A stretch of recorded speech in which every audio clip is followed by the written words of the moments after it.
반갑습니다. 저는 강사 전경상입니다. 네. 지금 이 시간은요, 이제 예비고1, 그러니까 이제 앞으로 이제 고등학생이 될 우리 아이들에 대한 수업에 대한 설명을 드릴 거고요. 거기에 일단 저에 대해서 궁금해 하시는 분들이 계실 것 같아서 간단하게 이렇게 정리했습니다. 네, 한번 읽어봐 주시면 감사하겠습니다. 일단은 먼저 들어가서요, 이제 고등학교 때랑 중학교 때의 차이점에 대해서 간단하게 설명을 좀 드릴게요. 일단 중학교 때랑 좀 다르게 이제 개념 중심, 그리고 이제 논리적 사고, 이해 이런 것들이 굉장히 강조가 되고요. 거기에 이제 고등학교 때는 중학교 때랑 다르게 일단 책의 두께도 달라집니다. 그래서 제가 예전에는 좀 직관적 이해를 돕기 위해서 어머님들에게 책 페이지 수를 이렇게 보여드렸어요. 근데 이제 간단하게 그냥 말씀드리자면 1.5권 정도 늘어나고요. 근데 이제 그게 3년 동안이니까 생각보다 꽤 많은 양이 늘어납니다. 근데 아이들한테 시간은 똑같이 주어지잖아요. 3년. 그러니까 아이들이 느끼는 속도가 달라질 거예요. 그래서 이런 부분들이 굉장히 아이들한테 어려움이 될 텐데, 제가 이렇게 말씀드리면 어머님뿐만 아니라 아이들은 저게 그냥 그렇구나 정도의 느낌밖에 안 되실 거예요. 심지어 지금 이 영상을 보고 있는, 그리고 제 수업을 들어오게 될 아이들도 중3 아이들이잖아요. 중3 시험을 보고 있고 고등학교 1학년 걸 공부하고 있는 아이들.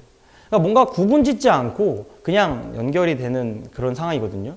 근데 이게 학년이 달라지면서, 그러니까 정확히는 중학교에서 고등학교로 넘어가면서 학습 방법이 달라집니다.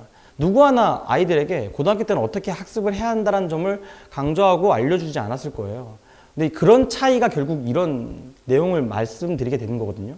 그래서 아이들에게는 굉장히 중요한 게 올바른 학습법을 만들어주는 게 중요합니다.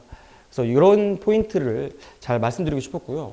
그래서 이게 열심히 한다고 되는 게 아니다라는 건데, 똑같이 학원에서 하듯이, 중학교 때 하듯이 문제를 많이 풀고, 그리고 그 문제들 계속 반복 연습하고, 그래서 시험장에 가서 문제를 풀면 못 푸는 아이들이 굉장히 많을 거예요. 네, 고등학교 때는 특히나 그게 굉장히 심해질 겁니다. 그러니까 분명히 열심히 할 거예요. 어머님들이 문제풀이도 한 줄 한 줄 이렇게 검사를 다 하시면서 이렇게 보면 그래도 열심히 잘 풀고 있네 라고 생각했지만, 그게 어떻게 푸는 방법을 아는 것보다 그 문제를, 그 푸는 방법을 알기 위해서 가져야 하는 사고 과정, 그러니까 이래서 이런 식을 써야 되는구나라는 그런 과정 자체를 아이들이 계속 연습을 해봐야 돼요. 제일 중요한 건 스스로 계속 해봐야 됩니다. 그래서 그런 과정들이 중요한 겁니다. 그래서 여기서는 중학교 때처럼 계속 그냥 반복만 하다 보면 그냥 이게 공부하는 척이 될 수 있어요. 물론 안 한다가 아니잖아요. 하기도 열심히 하는데 그게 이제 시험 점수로 나타나지는 않을 수 있다. 네, 그런 점들을 말씀드리고 싶었습니다. 그래서 이런 부분에 우리 아이는 안 그러던데 이런 분들도 계실 거예요. 그런 분들은 자녀분들이 되게 기분 좋은 말씀입니다만 수학적 머리가 있는 거예요. 그래서 누가 알려주지 않아도 그걸 할 수 있게 되는 거죠. 그래서 이런 부분들이 잘 안 되는 학생들에게 저는 그래서 수업 때 그런 것들을 만들어주려고 노력합니다. 그러니까 일단 첫 번째로 아이들은 그걸 구분 짓지 못하고 있다가 이제부터는 그걸 구분 딱 짓고, 얘들아 중학교 때랑은 좀 다르게 고등학교 때는 이걸 선생님이 이렇게 알려줬긴 했지만 네가 스스로 자꾸 뭔가를 해봐야 돼. 해보고 안 되면 또 질문하고, 그래서 그 과정이 뭔가 꼬여있거나 엉켜있는 부분들이 있으면 선생님이 풀어주는, 그리고 그걸 좀 더 간단하게 정리해주는 그런 과정으로 수업이 진행이 됩니다. 그래서 아이들에게 일단 복습 사이클을 만들어주려고 노력을 하고요. 제가 계속 강조하고 있지만 사고하는 연습, 생각하는 연습들을 계속 해줘요. 그래서 아이들에게 질문도 지금 당장 다음부터 뭐 해야 돼?가 아니라 이런 문제들, 이런 질문들을 봤을 때 우리가 생각해야 되는 과정이 뭐였지? 이런 것들을 연습을 시키고요.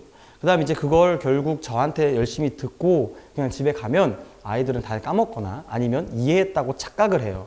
이해한 게 아니라 그냥 제 말을 알아들은 건데 본인 스스로가 할 수 있다라고 착각을 하기 때문에 그런 것들도 스스로 적용해보는 연습을 제 앞에서 진행을 시킵니다. 그래서 이제 간단하게 설명을 드릴게요. 길게 설명드리고 싶지만 간단하게 설명드리자면, 첫 1시간 정도는 아이들을 복습을 시킵니다. 말 그대로 복습을 시키거든요. 그러니까 이제 테스트를 통해서 아이들이 풀 수 있는지 없는지 스스로 자각을 시키거나 아니면 제가 질문을 던집니다. 그래서 저번에 우리 배웠던 내용들, 이런 것들에 대해서 질문을 통해서 아이들이 스스로 대답을 할 때 내가 정확히 알고 있구나, 모르고 있구나를 자각하게 만들어줘요. 그 다음 이제 두 번째로 당연히 이제 그날 배운 내용들이 있어야겠죠. 그래서 그 내용들을 진행을 합니다. 그리고 이제 마지막, 제가 말씀드렸던 것처럼 스스로 적용해보는 시간이 꼭 필요하거든요. 그래서 그렇게 스스로 적용해보고 잘 안 되는 부분들은 질문하는 시간을 갖고 있습니다. 그 다음 이제 두 번째로 아까 제가 속도 얘기도 말씀드렸거든요. 그래서 이 필수 클리닉도 진행이 됩니다. 아이들이 중학교 때처럼만 진행을 하면 사실 조금 더 어려워요. 그래서 이 과정이 필수라고 말씀드린 것도 과정이 정말 필수적으로 필요한 내용이다. 그래서 매주 목요일 날 진행을 하고 있고요. 예, 여기 간단하게 이렇게 정리해놨는데 여기 이제 수준별로 아이가 스스로 해볼 수 있도록 수준별 문제집도 선정해서 진행합니다. 그래서 여기서 제가 가지고 싶은 포인트는요. 이게 결국 스스로 할 수 있는 순간까지 계속 진행을 한다는 거예요. 그래서 저기 이제 다시 본 수업의 일정을 봐주시면 9시 10분까지 해놓고 뒤에 땡땡 이제 없어요. 저게 이제 오타가 아니라 저는 아이들이 다 하고 갈 수 있을 때까지 진행을 합니다. 그래서 복습 테스트를 이렇게 진행을 할 때도 있고요. 마지막에 종료 테스트를 진행할 때도 있어요. 그러니까 오늘 배워야 되는 내용은 정말 확실하게 알고 넘어가야 된다. 이런 내용들이 있을 때 테스트로 진행을 하면서 안 되면 할 수 있을 때까지 진행을 해서 10시에 끝난다는 말씀을 너무 단언 드릴 수가 없는 그런 수업입니다. 그래서 아이들이 딱 맞춰서 10시에 가는 학생들도 있고요. 남아서 잘 해결하고 가는 학생들도 있고요. 그렇게 진행을 하면서 어떤 식으로 진행되는지가 궁금해하실 것 같아서 간단하게 이렇게 띄워놨고요. 거기다 이제 사진으로 좀 보여드리자면 이렇게 합니다. 저희 학원 특성이 참 좋은 게 밑에 지하에 스터디룸이 있어요. 그래서 아이들을 저렇게 왼쪽에서처럼 이렇게 남겨서 개별 지도를 할 수가 있고요. 오른쪽에는 보시면 여기가 이제 기숙사 학교였는데 아이들이 남으면 다음날 학교 가기도 좀 힘들고 이래서 제가 금요일 날 애들 끝나는 날에 제가 찾아가서 이렇게 봐주고 있었습니다. 그래서 외부 스터디룸이고요. 스터디룸 빌려서 아이들 이렇게 봐주고 있다는 모습을 보여드리고 싶은데 어떻게 잘 이쁘게 보여드릴 수 있는 방법이 없어서 이렇게 찍어달라고 한 연출된 사진이라는 점을 간단하게 말씀드리면서 이렇게 진행을 합니다. 그 다음 이제 클리닉이요. 간단하게 클리닉 목요일 날 합니다라고 말씀드리면 어머님들이 그냥 하는구나 정도 생각하실 것 같아서 생각보다 체계적으로 깔끔하게 정리해서 진행하고 있다는 점을 보여드리고 싶었습니다. 그래서 이번 거는 여름방학 때 제가 진행했던 건데 제일 최근에 진행했던 거라서 보여드리기 좋아서 가지고 왔고요. 이것도 이제 이렇게 일별 애들마다 왔을 때 참여도 숙제를 잘했는지 완성이 되었는지 참석만 했는지 이런 부분들까지 다 정리를 해서 피드백으로 제공이 되고 있다는 점까지 말씀을 드리고 싶었습니다. 여기에 이제 추가적으로 저는 이제 당연히 어머님들과의 피드백도 중요하겠지만 아이들하고의 피드백도 중요하거든요. 아이들이 일단 저랑 질문을 주고받고 저한테 수업을 듣는 게 즐거워야 집중도도 높아지고 참여도도 높아지는 거잖아요. 그래서 아이들에게 적절하게 이렇게 보상을 하고 있습니다. 열심히 잘 해오면요. 문화상품권으로 고생했다. 이번에 숙제가 좀 어려웠어. 양도 많았어. 근데 이건 좀 해야 돼. 이번 시기가 안 되면 너무 밀리면 계속 미뤄지고 다음 거 지장받고 그러면 안 돼. 아이들에게 부담이죠. 해오면 치킨 한 마리 먹자. 이렇게 해서 치킨도 하고요. 이번 방학 때 굉장히 어려웠어요. 아이들이 힘들었다고 하는 게 맞겠죠? 아이들이 힘들었어요. 아침 9시에 저랑 만나서요. 5시 반까지 수업 듣고 문제풀이 다 하고 갔습니다. 그리고 저는 거기에 조금 더 욕심을 내서 수업이 아닌 요일날 오전 9시에 불렀어요. 그래서 9시에 다 와서 아까 말씀드렸던 클리닉 진행했습니다. 너무 대견하잖아요. 그 방학 동안에 좀 쉬고 싶고 자고 싶고 할 텐데 그래서 너무 대견해서 이렇게 고기 파티도 하고 있었다. 그래서 아이들에게 어쨌든 먹을 거라도 동기부여를 자꾸 하려고 하는 그런 수업이다라는 점을 말씀드리면서요. 이제 마무리로 이제 커리큘럼 설명드리면서 마무리 짓겠습니다. 일단 1학년 커리큘럼 이게 굉장히 중요하고 궁금해 하실 텐데 앞에 저희는 이제 11월 달 개강이잖아요. 근데 그거보다 좀 더 이제 앞에는 지저분할 수 있겠다 싶어서 제가 말로 설명을 드리려고 없는 거니까 오해하지 마시고요.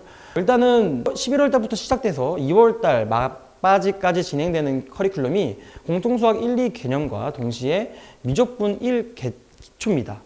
기초. 그러니까 이게 어머님들 제가 지금 계속 말씀드리는 걸 잠깐 정리를 하자면 저는 아이들한테 결국 첫 번째로 해야 되는 거 스스로 할 수 있는 능력이 있어야 된다. 그게 첫 번째로는 생각하는 힘, 사고력을 말씀드리고 있었고요. 두 번째로는 루틴이 있어야 된다 했어요. 스스로 오답도 해보고 복습도 해보고 왜 틀렸는지 생각도 해보는 그런 과정들을 누가 시켜서가 아니라 본인이 혼자 할 수 있는 상황이 돼버리면 고등학교 수학은 정말 진짜 배우는 것만큼 그 다음에 투자하는 것만큼 실력이 쭉쭉 늘 수 있거든요. 그 부분을 강조하고 싶었어요. 근데 거기서 지금 제가 말씀드리고 싶은 건 생각하는 힘 포인트입니다. 생각하는 힘.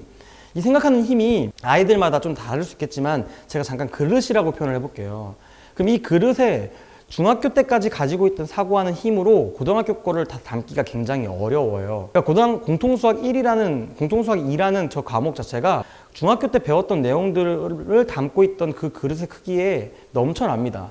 그러니까 아이들은 일단 담을 수 있는 것만 담고 그 외쪽으로 안 되는 것들은 토해내는 거죠. 그럼 일단 제일 먼저 이 시기 때 해야 하는 건 그 그릇 자체를 키워놔야 돼요. 그래서 제가 준비한 이 교육과정, 이 커리큘럼엔 미적분 1 기초가 들어갑니다. 오해하시면 안 돼요. 미적분 1 기초를 배웠다고 해서 공통수학 1의 내용을 엄청 잘할 수 있게 되는 건 아닙니다. 도움은 되죠. 당연히 필요한 부분도 있고요. 아이들이 적절하게 잘 적용할 수 있는 방법도 있어요. 근데 그것보다 저는 아이들의 생각하는 힘을 좀 키워주고 싶었습니다. 그래서 저 부분에 있어서는 아이들이 여태까지 중학교 때 배웠던 그런 내용들의 개념이 아닌 수에 대한 전반적인 영역을 좀 넓혀주는 그런 단원이어서요.